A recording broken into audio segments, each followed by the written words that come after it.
to the Beauty Lab podcast. I'm your host, Monina, and my co-host, Velia. Today, we've got a really fun topic we're going to talk about. It's near and dear to my heart. We're going to talk all about bangs. Okay. Bangs. Okay, Velia.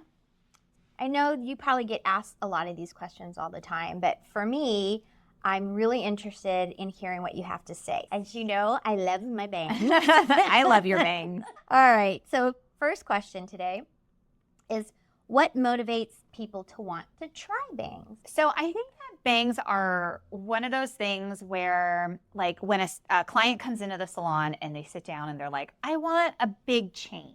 And then you're like, okay, what do you want to do? Do you want to cut your hair? And they're like, no, I don't want to cut any length.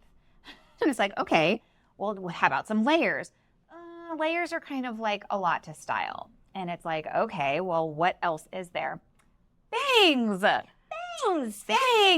Because bangs are, you get the biggest bang for your buck when you change your bangs. And you really look different. And relatively, bangs are pretty easy to maintain. Right. For the most part. Right. And you're right. It definitely changes your face. Completely. And I can definitely attest to that because for whatever reason on my wedding day, I decided I wasn't going to do bangs. Oh my God. I don't know if you know that. No. I actually grew my bangs out. Oh. Like for the first time. Because even if you look at my baby pictures, like when I was like 2 or 3, I already had bangs. You were born with bangs. I know. And I had your Asian typical, what do they call those? The bowl haircut bangs. It looks like my mom put a bowl on my head. And Oh, that's amazing. It was beautiful. No. So yeah, but on my wedding day, for some reason, I thought I was going to do a big change. Wow. And I grew my bangs out. And you look at my wedding photos, I look completely different. Maybe that's what it is about your wedding photos that obviously it was a long time ago, but I think that's probably the biggest difference. Yeah. Yeah, I've never actually seen you without bangs. Yeah. I mean, gosh, from the minute we met, yeah, I had bangs. Yeah, that's funny. And then aside from, just wanting to try something new, I would say that the 2 other reasons that people get bangs are to hide a thinning hairline around the front of their hair and hide your forehead wrinkles because it's cheaper than Botox. Absolutely. So another 2 reasons why is because definitely I have those 11s. Mm-hmm. So now that I have my bangs, it covers those up. Right. Don't have to do the Botox if I don't want to. And honestly, when I look at photos of myself or even other people who've had bangs and then no bangs, tell me if you feel this way. I feel like when you have bangs, you actually look younger. Yeah. I feel like I look younger when I have bangs, like almost too young. Wait, do you get carded when you wear bangs? I haven't had like true bangs in probably a good 2 years, but no, I don't know if I got carded any more than I did, but oh well. I know, right? But you do, right? You do look younger. Yeah. I feel like people with bangs, they definitely look younger. And funny enough, because I always think my bangs are thinning, I actually bought, tell me what you think of these. God. The bang. Oh, the clip-in bangs. I think that those are pretty awesome. I've never put them on my head, but I think they're great for people who want to just not commit to bangs. Yeah, I think it's a great idea if you've never had bangs to just put, because some of them are really bad, but yeah, some of them, they look really, they're fun, and it kind of gives you a little bit more, as mine are so thin, but so I thought that would be a fun thing to try if you're not willing to commit to the actual bang. Totally. Why not? Okay. All right, great. Okay, let's move on to our second question. Do bangs ever go out of style? Not really. No. Bangs, I feel like there's always some version of bangs that is always going to be in style. It just kind of changes with the times. Yeah. Okay. Is there a certain technique when it comes to bangs that you kind of gravitate towards, or it just depends on the person's hair? And technique, like to cut them, it completely depends on the person's hair and their face shape and like their haircut, because it has to, you know, go along with their haircut. Well, that kind of goes into my next question. So how do you know what style of bangs to ask for? So if somebody's thinking of doing bangs, like what should they ask for when they walk in and talk to their hairstylist? Okay. So I think the first step in that is to identify your face shape. So a lot of people have no idea what their face shape is, because it can actually be really sort of convoluted to Pinterest, like your face shape, because there's, you know, I've seen up to like 20 different kinds of face shapes, and it's like, okay, it's not that deep, you know, just knowing the basic face shape is kind of all you need to know. And the way you find your face shape, and I'm going to talk about 5 different face shapes today, but because they're the most common, I feel. But the way you find your face shape is you're looking at your hairline and you're following it down to the sides of your face and your jawline and your chin. Okay, so from the forehead around that way. And, you know, most people think, like, if they gain 2 pounds, they're like, my face is round. And it's like, okay, your face structure, your bone structure did not just get round. Like, you might be a little bit fuller at this point. But your face shape doesn't actually change. Your face shape doesn't actually, I hate saying absolutes, but your face shape really doesn't change like that. Like, it can look more full.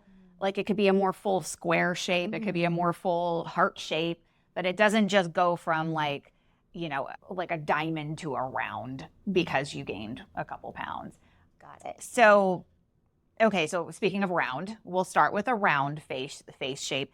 But the goal in face shapes in general is that, you know, we talk about balance. We talk about balance with silhouette, with a haircut. We talk about balance with makeup. We talk about balance just in beauty, right?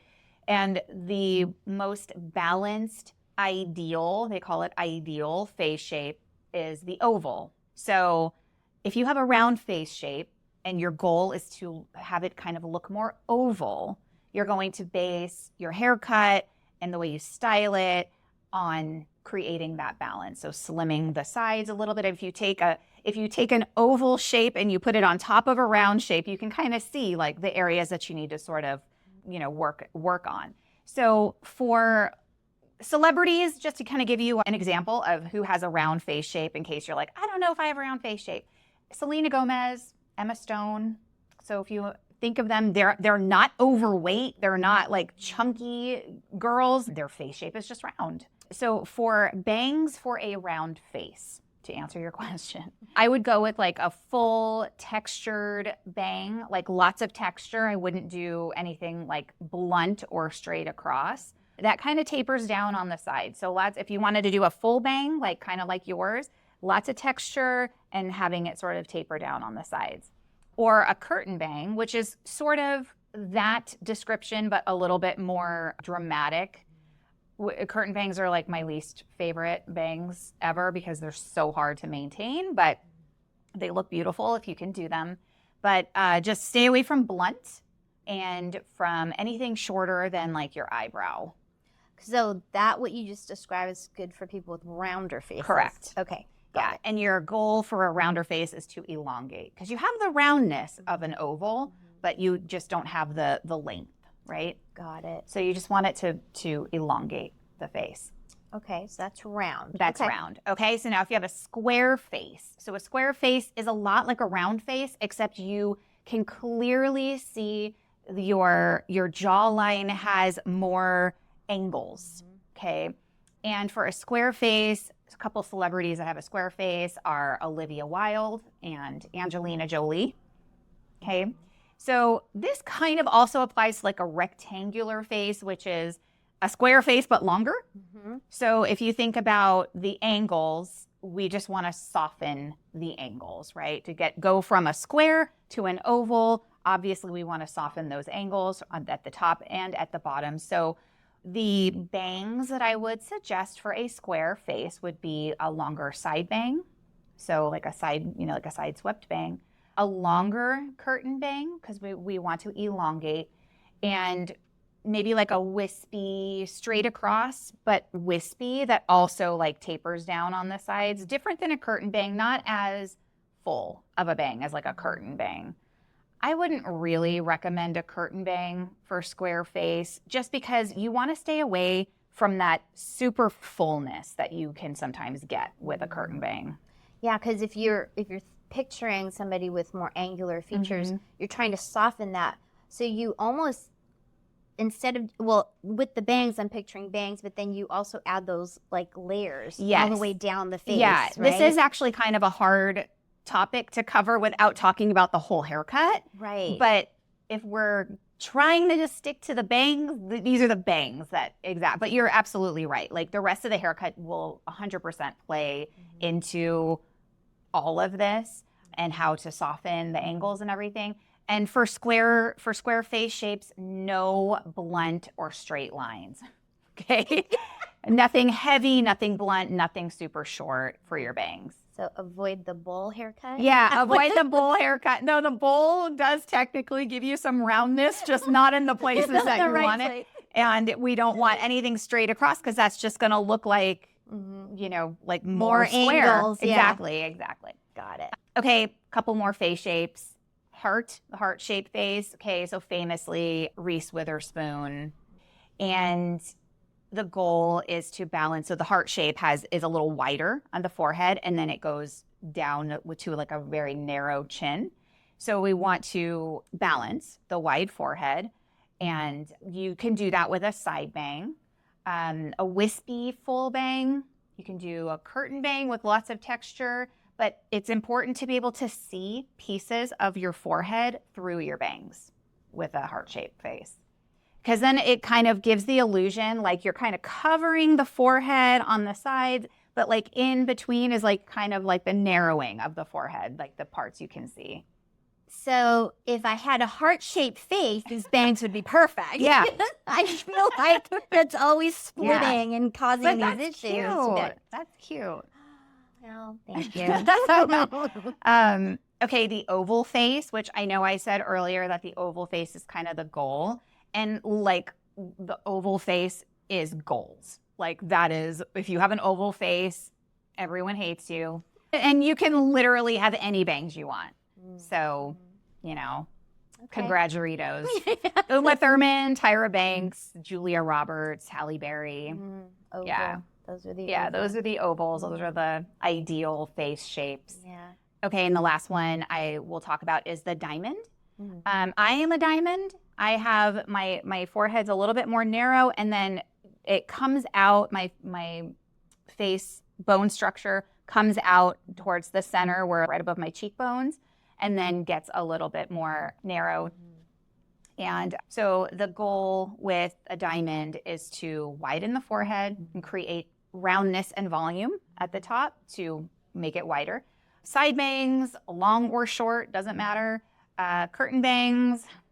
All of it. Yeah, wispy. Nothing. I wouldn't go with anything blunt or straight across, but wispy, like straight across bangs, as long as they're wispy, and then they can also taper down on the sides. That would be good. Okay. Yeah. So hopefully, if you didn't hear your face shape, because I know there's triangles and things like that. So if you're a triangle with the triangle pointing down, I would say you're like, just go with the heart, what I said for heart. And if you're triangle pointing the other way, I would say go with the square. And I don't really know too many people who are trying like a true triangle, like a really narrow forehead and a really wide jawline at the bottom. But they're out there. So if you feel like those are your face shapes, then I would. The wide jawline, is that like Jennifer Aniston? It's hard when you see somebody without their hair pulled back away from their face to really determine what kind of face shape they have, because it's really about the bone structure. Right. So Jennifer Aniston, she has that like really prominent chin. I don't know what she is, to be honest. Okay. Yeah. I mean, I hope this was helpful. I mean, this is great. Like, I never thought bangs would be dictated by your face shape. It's so good to know. If you're still confused about your face shape, we've said this before. If you're not sure what your face shape is, you could always reach out, and we're more than happy to answer your question. I'll tell you your face shape. Send me a picture of you with your hair back. Yeah, or just send us a photo and say, what shape am I? Yeah, that'd be great. Okay. Well, before I go on to my next question, I just wanted to thank you guys again for joining us every week. So if you find value in anything we talk about, or you just enjoy our banter back and forth and you like us, please like, share, and subscribe. That really helps us a lot. And if you're so inclined, also maybe write a review for us. That also helps us a lot. But we just so appreciate you guys coming back every week. All right, next question. All right, are there any face shapes that should never have bangs? No, not really. Not any particular face shape that I can think of, at least off the top of my head. But I would say if you have a really small forehead, bangs are tough. Bangs are really tough, especially if you want to do a curtain bang or a trending sort of bang. You might be able to pull off just some shorter face framing layers that you can sort of style as bangs, and then have that's what I would do. That's what I would recommend to somebody if they were in my chair and they had a really short, small forehead. All right. I have a question then. Yeah. With that in mind, have you ever felt like someone has asked you for bangs and you really didn't feel like they should have bangs? Oh my God, every day. Yeah, all the time. All the time. People, okay. So bangs, okay, and the reason, not because I don't think they would look good with bangs, because I feel like there's bangs for everybody, but knowing, especially if they're my client, knowing their lifestyle and how much work bangs can be sometimes, because they really do get in the way and they require a lot of maintenance. And people will pop in between haircuts for a bang trim. Yeah, bangs are a commitment. Yeah, they are. They are a commitment, absolutely. And some people just don't want to take the time at all to style their hair at all. And that is completely okay. I understand wanting to be low maintenance. I also can't just give you a high maintenance bang if you don't want to take the time to style it. Got it. So if you have an honest and good hairstylist, Yes. she'll be very honest with you if you Yes. shouldn't be doing bangs. Yes. Okay. All right. Well, I have one more question. Yeah. Do you... I'm laughing. You'll know why. The question is, do you recommend cutting your own bangs? Yeah. Do it. And then make sure when you do it, you are recording it, and no matter what happens, you post it. No, I don't recommend starting. Just kidding. Yeah, joking. I can say that I am one of those stylists who will teach my clients how to trim their own bangs at home if my client feels comfortable enough to do that. But that is trimming a bang that already exists, not creating brand new bangs. Bangs are so hard to learn how to cut. When I was teaching cosmetology, the students would always they would be so scared to cut bangs. And I love cutting bangs because it's a challenge and everybody's hairline works differently. And I don't know, that's fun for me, but it wasn't fun when I was in school. It was terrifying. So it should be equally as terrifying, if not more terrifying, for you at home if you are considering cutting your own bangs from scratch. Yeah, so what you're saying is, warning, don't try this at home. Yes, that is what I'm saying. Got it. Okay.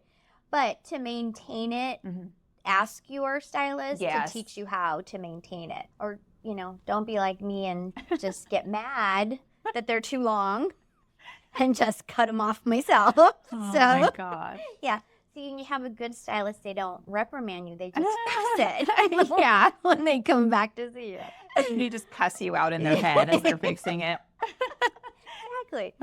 I do want to ask, though, do you have any type of recommendations for your bangs specifically?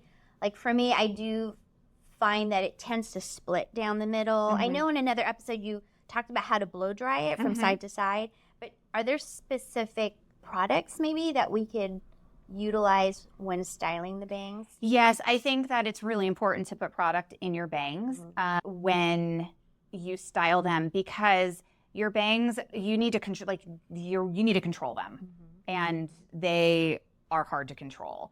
So quick quick little tips on styling your bangs. Start when your bangs are really wet. Start styling and manipulating your hair when your bangs are really wet, because once they start drying, if you have any cowlicks, the cowlicks are already starting to dry and you're going to have an impossible time blow drying. So if your hair is already starting to dry, re-wet it till your bangs are like basically soaking wet. And you can like squeeze, like towel, squeeze them, but you want to start blow drying when your bangs are really wet, okay? And then the products to use, I would say Velia Beauty Co. has a product called Dream Cream, and it has ingredients in it to actually absorb oil.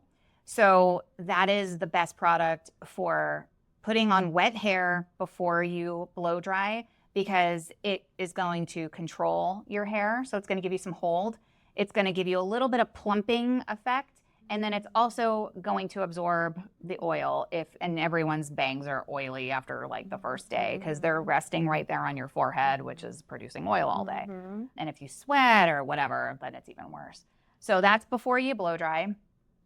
And then if you... Quick question. The Dream Cream, is that also one of the products you mentioned that is like a heat protectant too? There's heat protectant in it. Awesome. So that's also another reason to use the Dream Cream if you're using the blow dryer on it. Okay. Yeah, exactly. And if you are somebody who feels like they need a little bit more texture in your bangs or like a little bit of lift, Big Sexy Hair makes a product called Powder Play. I love that. I love that product. I actually use that. And I love that product in general. It's a little bit, so it's a little shaker. It looks like a little salt shaker. And you shake out the powder, and it's really easy to use in your bangs because it's right in front of your face. That product can be like a little tricky to use on the rest of your hair because you're kind of like parting your hair and you're like shaking it and you're like, am I even getting it where I want it? But when it's in your bangs, you can very easily control where it's going. Got it. Yeah, so it gives it some texture too. Yeah, it gives it some texture, some like grip, and because it goes on your root, it'll give you a little volume and help your bangs sort of stay in place. Yeah, and like you said, if you have oily skin like me, having that little bit of lift pulls it off of your skin so it's not getting oily. Exactly. And then obviously hairspray. I mean, I think if you're going to have bangs, you better have a good hairspray, like a nice workable hold. Yeah. Awesome. All right. Well, gosh, I hope you guys learned a lot. And if you, after listening to this episode, decide to try some bangs, please let us know. Do some before and afters. That'd be fun to see what you look like and give us some input. Let us know. Well, thank you again so much for being here. I'm Monina. I'm Velia. Until next time, Keep experimenting with your beauty routine.